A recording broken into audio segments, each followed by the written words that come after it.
저에게 주신 하나님의 말씀은 에베소서 5장 15절부터 21절까지 말씀입니다. 에베소서 5장 15절에서 21절 말씀, 신약성경 314페이지에 있습니다. 에베소서 5장 15절부터 21절까지 교독하도록 하겠습니다. 15절 하나님의 말씀입니다. 그런즉 너희가 어떻게 행할지를 자세히 주의하여 지혜 없는 자같이 하지 말고 오직 지혜 있는 자같이 하여 세월을 아끼라. 때가 악하니라. 그러므로 어리석은 자가 되지 말고 오직 주의 뜻이 무엇인가 이해하라. 술 취하지 말라. 이는 방탕한 것이니 오직 성령으로 충만함을 받으라. 시와 찬송과 신령한 노래들로 서로 화답하며 너희의 마음으로 주께 노래하며 찬송하며 범사의 우리 주 예수 그리스도의 이름으로 항상 아버지 하나님께 감사하며 그리스도를 경외함으로 피차 복종하라. 아멘. 이 시간 성령으로 충만함을 받으라라는 설교 제목으로 말씀을 증거하도록 하겠습니다. 오래전에 유명했던 어느 목사님 설교에서 들은 예화입니다. 알코올 중독으로 고생하던 어느 남자가 알코올 중독 치유 프로그램에 참여하여 중독 치료를 받았습니다. 다 마치고 중독 치료소를 나오는데 치료를 받았음에도 불구하고 술을 마시고 싶은 마음이 굴뚝 같았습니다. 아마도 그 남자는 주변에 술집을 찾았으면 달려가서 당장 술로 배를 채웠을 것입니다. 그런데 다행히 주변에 술집 대신에 우유 시험장이 있었다고 합니다. 그래서 그 남자는 우유 시험장으로 달려가서 우유를 벌컥벌컥 마셔서 배를 채웠더니 술을 마시고 싶은 마음이 진정이 되었습니다. 그 후에도 술을 마시고 싶은 마음만 생기면 대신해서 우유를 열심히 마셔서 뱃속을 채움으로 술에 대한 욕구를 이기고 술을 완전히 끊을 수 있었다고 합니다. 저도 예수님을 믿고 하나님의 은혜로 몸이 심하게 아파서 담배를 끊었지만 이후에 사람들과 이야기를 할 때마다 담배를 피고 싶은 그런 심리적인 금단 현상이 생겼습니다. 그래서 그 심리적인 금단 현상을 극복하기 위하여 물을 열심히 마셨던 것이 기억이 납니다. 오늘 말씀은 채우는 것에 대한 말씀입니다. 바울은 우리 신자들에게도 이 세상에 있는 음행과 더러운 것과 탐욕이라는 어둠의 일의 위험성이 항상 존재하기 때문에 어떻게 행할지를 자세히 주의하라고 권면하고 있습니다. 이 말씀은 우리 신자들이 매일매일의 삶을 어떻게 영위할지를 잘 살펴보라는 그런 권면입니다. 우리의 매일의 삶은 그리스도 안에서 새로운 존재가 되었음을 반영하는 삶이어야 합니다. 우리 그리스도인들은 영적으로 잠자지 말고 깨어서 자세히 주의하여야 합니다. 예수님께서 마지막 때에 주의하라고 마태복음 24장 4절에서 말씀하셨습니다. 마태복음 24장 4절 예수께서 대답하여 이르시되 너희가 사람의 미혹을 받지 않도록 주의하라. 그리고 자세히란 말은 우리가 의도적으로 집중해서 자신을 성찰하는 그런 의미를 줍니다. 바로 이어서 지혜 없는 자같이 하지 말고 오직 지혜 있는 자같이 하라고 권면합니다. 우리 신자들의 삶은 세상의 지혜가 아닌 하나님께서 주시는 지혜에 의하여 지배되어야 합니다. 성경에서 말하는 지혜는 우리가 보통 생각하는 우리 머릿속에 있는 지혜보다는 삶을 어떻게 영위하여야 하는가에 대한 실제적인 지혜입니다. 그래서 저희가 삶의 매뉴얼로 이해한 것이 바람직합니다. 우리는 앞에서 이미 살펴보았던 것처럼 지혜와 계시의 성령을 부어주시기를 계속해서 하나님께 기도하여야 합니다. 우리는 성령의 도우심으로 말미암아 세상의 지혜와 하나님의 지혜를 분별하여야 합니다. 또한 우리 신자들은 야고보서 1장 5절에서 권면한 것처럼 이 시대를 분별할 수 있는 지혜를 하나님께 구하여야 합니다. 야고보서 1장 5절 너희 중에 누구든지 지혜가 부족하거든 모든 사람에게 후히 주시고 꾸짖지 아니하시는 하나님께 구하라. 그리하면 주시리라. 아멘. 바울은 이어서 세월을 아끼라고 권면합니다. 세월을 아끼란 말은 시간을 구속하라. 완전히 사라는 말입니다. 이 말은 시간이 제공하는 기회를 최대한 사용하라는 그런 말이기도 합니다. 바울은 우리 신자들에게 하나님께서 선물로 주시는 매 시간을 낭비하지 말고 생산적인 일로 사용하라고 권고하고 있는 것입니다. 세월을 아끼라는 것은 앞에 행하라는 말과 연결을 시킬 수 있습니다. 따라서 우리 신자들은 시간을 최대한 사용하면서 행하여야 합니다. 시간은 내버려 두면 그냥 속절없이 지나갑니다. 그 시간을 하나님을 위하여 사용하면 그 시간은 아껴지는 것이고 구속되는 것입니다. 따라서 우리 신자들은 우리에게 주어진 시간을 하나님의 나라와 그분의 의를 위하여 살기를 매일 결심할 필요가 있습니다. 세월을 아껴야 할 이유는 때가 악하기 때문이라고 바울은 말하고 있습니다. 이 악한 세대는 공중의 권세를 잡은 자의 지배 아래에 있기 때문입니다. 우리가 사는 시대는 매일 악이 넘치는 시대입니다. 우리가 살고 있는 시대에는 안전한 장소가 별로 없습니다. 우리는 악이 팽배한 시대에 하나님의 나라와 그분의 의를 구하는 구원의 복음으로 세상을 채우는 일에 시간을 최대한 사용하여야 합니다. 이어서 바울은 어리석은 자가 되지 말라고 권면합니다. 잠언 10장 23절은 어리석은 사람은 악을 행하는 것을 즐거움으로 삼고 명철한 사람은 지혜로 즐거움을 삼는다고 말합니다. 그러면 누가 어리석은 사람입니까? 자신이 파멸에 이를 줄도 모르고 죄악에 치닫는 사람이 어리석은 사람입니다. 예수님께서 광야에서 시험을 받으실 때 성전 꼭대기에서 뛰어내려 보라고 사탄에게 시험을 받으셨습니다. 마찬가지로 악을 행하면서 특별히 음행이라는 악에 빠져 있으면서도 아무도 모르겠지, 나는 괜찮겠지, 나는 절대 추락하지 않겠지라고 자신을 속이면서 악에 탐닉해 있는 사람이 위험한 성전 꼭대기에 올라간 경우가 아닌가 생각해 봅니다. 언젠가는 그 악은 세상에 드러나게 되어 있고 그러면 그 꼭대기에서 추락하게 될 것이고 결국은 파멸하게 될 것입니다. 그것이 어리석은 일입니다. 바울은 오직 주의 뜻이 무엇인가 이해하라고 권면합니다. 우리는 모든 지식의 노력을 동원해서 하나님의 뜻이 무엇인지 분별하여야 합니다. 우리는 하나님의 뜻을 헤아리기 위해 하나님의 말씀을 매일 듣고 말씀과 기도로 우리가 처한 상황을 비춰보는 경건의 습관을 계속 하여야 합니다. 우리는 하나님께서 우리가 이 세상에서 우리가 접하는 모든 상황에서 어떻게 생각하고 살기를 원하는지를 기도함으로 분별하여야 합니다. 바울은 이어서 술 취하지 말라, 이는 방탕한 것이다라고 말씀합니다. 술 취하는 단계는 처음에는 사람이 술을 먹다가 다음에는 술이 술을 먹게 되고 그 다음에는 술이 사람을 먹는다는 술의 위험성에 대해서 이야기를 많이 합니다. 술 취한 것에 대해 잠언 20장 1절에서 경고하고 있는데 술 취하면 사람이 거만해지고 떠든다고 경고합니다. 술 취한 사람들은 대부분 목소리가 높아지고 자신을 절제하는 능력이 사라지게 됩니다. 바울은 술 취한 것이 방탕한 것이기 때문에 금하고 있습니다. 여기서 방탕한 것은 거칠고 무질서하고 덕이 없고 낭비하는 삶입니다. 디도서 1장 6절에서 장로의 조건 중에서 방탕하지 않는 삶의 특징이 있습니다. 디도서 1장 6절, 책망할 것이 없고 한 아내의 남편이며 방탕하다는 비난을 받거나 불순종하는 일이 없는 믿는 자녀를 둔 자라야 할지라.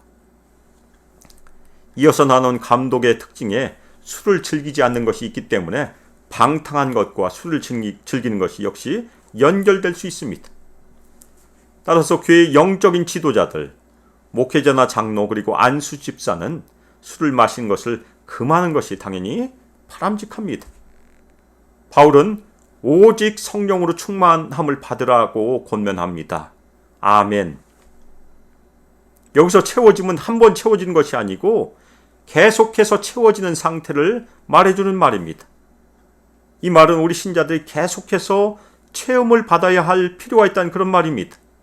그리고 채워지는 것은 성령으로 채워지는 것입니다. 새 언약에서의 중요한 선물은 성령님께서 우리 신자들 안에 거하시는 것입니다. 우리 신자들이 성령께서 거하신 장소가 되었습니다. 따라서 성령으로 채워짐, 충만함은 주님께서 우리 신자들의 삶에 거하신 것이 더욱더 충만해지는 상태가 되는 것입니다. 지난주 말씀에서 살펴보았던 성령을 근심시키는 것은 성령께서 충만히 거하신 것을 방해하는 행동입니다. 우리 안에는 죄성이 있기 때문에 우리 마음에서는 성전이라는 우리 육체에 정욕이나 죄악된 행동을 채우려는 악한 경향을 가지고 있습니다. 이 악한 경향은 모두 다 방탕한 것이라는 것입니다.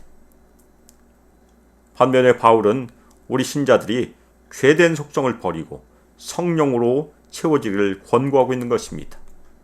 성령 충만의 상태는 황홀경이나 신비적인 경험이 아니고 오히려 예배의 찬송과 도덕적인 행동으로 연결된다는 것이 오늘 말씀에서 중요한 내용입니다. 그리고 술 취한 것은 무질서를 특징으로 한다면 성령 충만은 질서 있는 상태를 특징으로 합니다. 성령으로 채워져라, 충만함을 받으라는 말은 어느 누구에 의해서 채워지라는 말이기 때문에 당연히 하나님에 의하여 우리는 성령으로 채워진다는 그런 말입니다. 우리 신자들이 성령으로 충만함을 받으면 그 결과는 우리의 예배와 삶에서 열매를 맺게 됩니다. 그래서 첫 번째 성령 충만의 결과는 시와 찬송과 신령한 노래들로 서로 화답하게 됩니다. 찬송을 노래한 것은 항상 하나님을 향하여 드린 것입니다. 그런데 바울은 수평적인 차원에서도 찬송이 함께 있다는 것을 저에게 말해주고 있습니다. 주목할 일입니다. 그래서 신자들이 하나님께 찬송을 하면 그 찬송을 받아서 다른 신자들이 하나님을 찬송하는 것으로 화답하는 것을 저희가 상상할 수 있습니다. 여기서 쌈은 구약의 시편을 지칭하기 때문에 초대교회에서 시편을 찬송했을 가능성이 있습니다. 요한 칼빈도 제네바에서 시편 찬송을 제작하였습니다. 그리고 요즘도 시편을 찬송을 부르는 교회나 신자들이 있습니다. 그리고 다음에 찬송, 힘은 우리가 부르는 찬송가로 이해할 수 있습니다. 에베소가 처한 헬라 종교적인 배경에서는 신과 여신에게 찬송을 작사, 작곡하는 사람들이 있었다고 합니다. 따라서 초대교회에서도 예배를 위하여 부르는 찬송을 작사, 작곡하는 신자들이 있었을 가능성이 있고 이들을 통해서 작사, 작곡된 노래가 예배에 찬송으로 사용되었을 것입니다. 다음으로 노래는 좀 더 일반적인 노래입니다.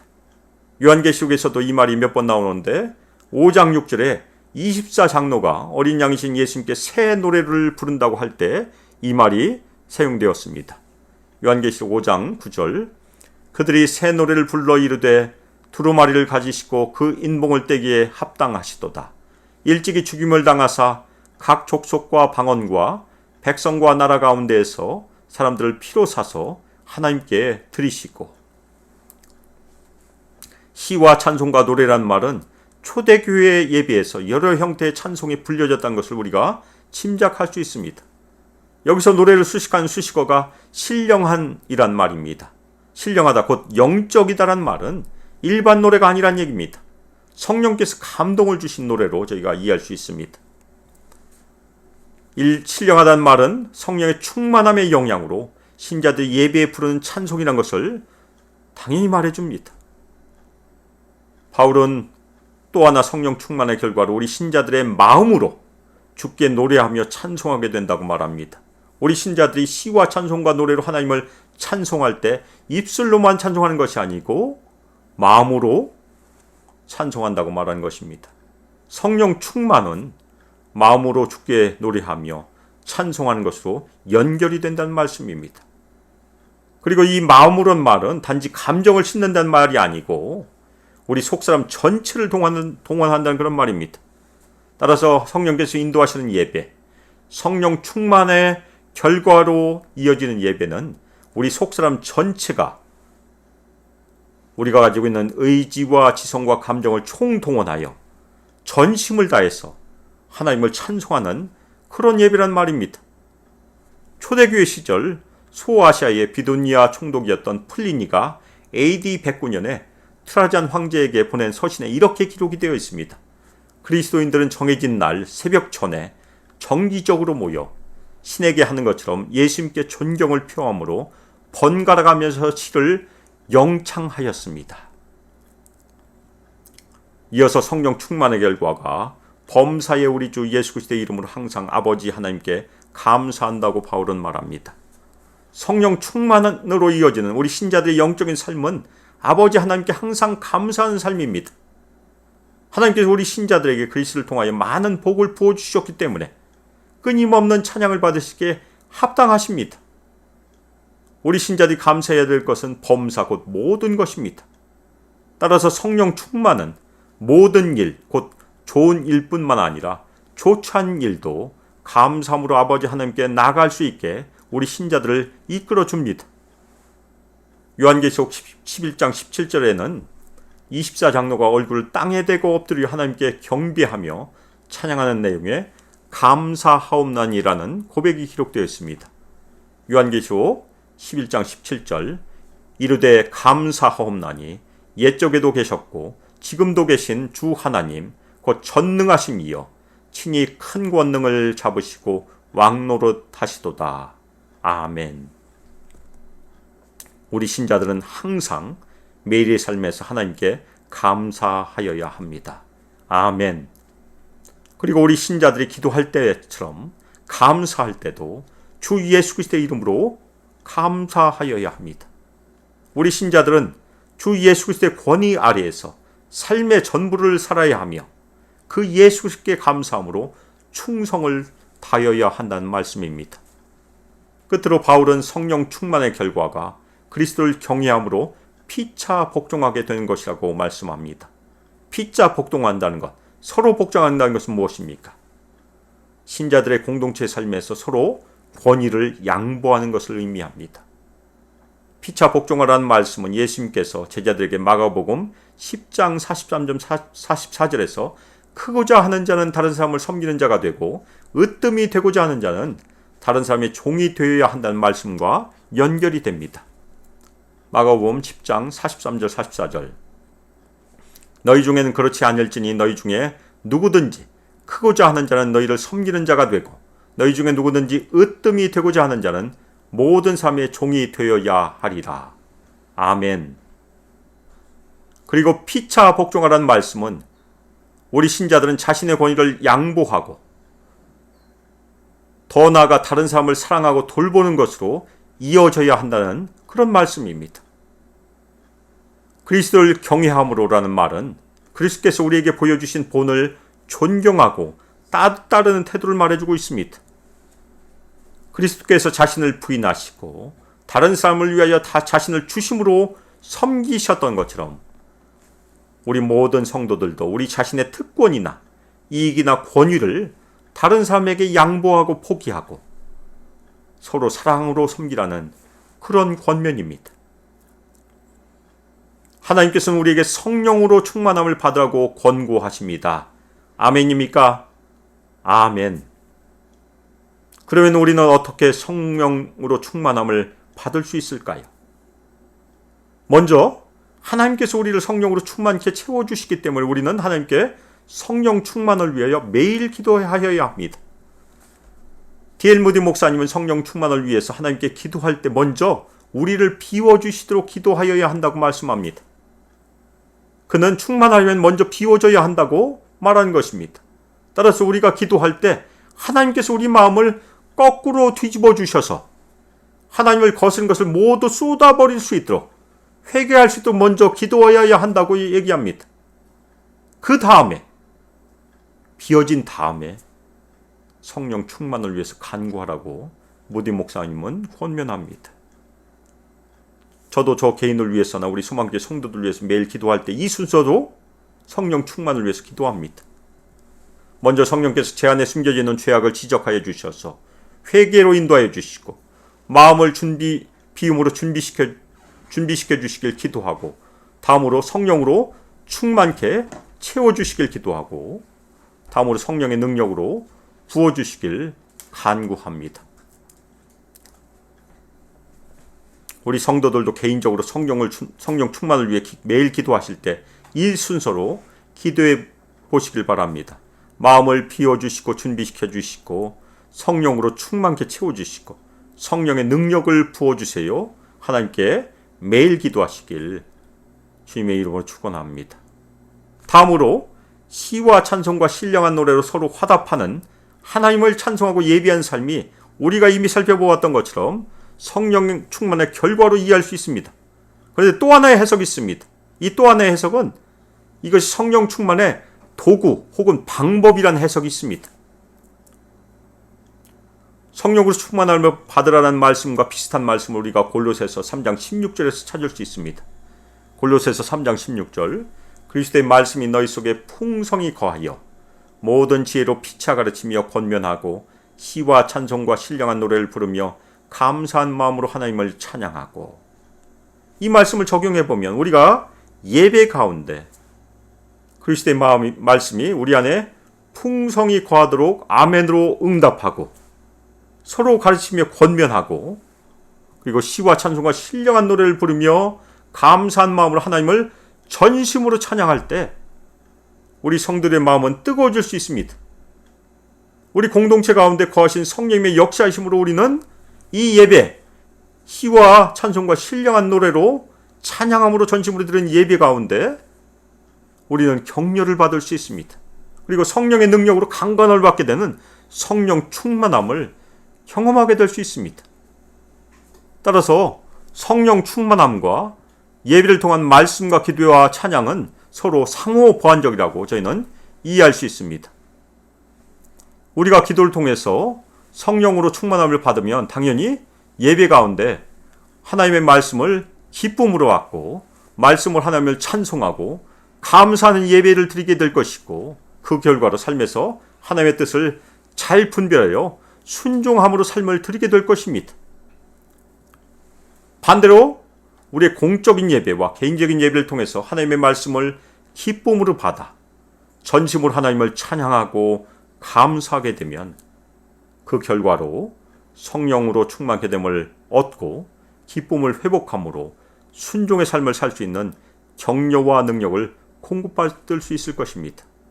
결론적으로 말씀드리면 우리는 매일 회개함으로 우리 마음을 비우게 해달라고 하나님께 간구하고 성령으로 충만케 해달라고 간구하여야 합니다. 그리고 우리가 예배로 하나님께 나아갈 때마다 하나님께서 부어주신 은혜와 성령 충만을 사모함으로 하나님의 말씀을 기쁨으로 받고 전심으로 하나님을 찬양하고 감사하는 예배로 하나님께 드려야 합니다. 두 개가 다 필요하다는 그런 말씀입니다. 사랑하는 소망교회 성도 여러분, 매일 성령 충만을 위해 하나님께 간절히 기도하시기를 주님의 이름으로 축원합니다. 그리고 하나님께 예배로 나갈 때 하나님의 말씀을 아멘으로 받고 전심으로 하나님께 시와 찬송과 신령한 노래로 찬양과 감사를 올려드림을 통해서 성령의 충만함과 격려와 능력을 우리 모든 성도들이 다 공급받기를 주 예수 그리스도의 이름으로 축복하며 기도합니다. 아멘.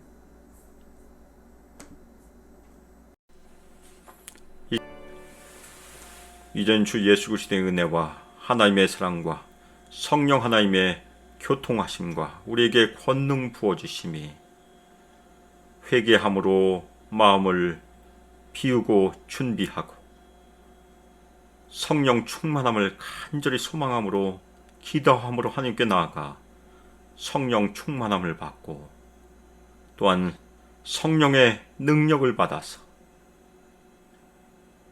주님의 능력으로 이 땅에서 하나님의 나라와 하나님의 의를 구하며 복음을 증거함으로 주님의 지상명령에 순종함으로 하나님 나라의 지경을 넓히기를 소망하는 우리 수많게 모든 성도들과 함께하기를 주 예수 그리스도의 이름으로 축복하며 기도합니다. 아멘.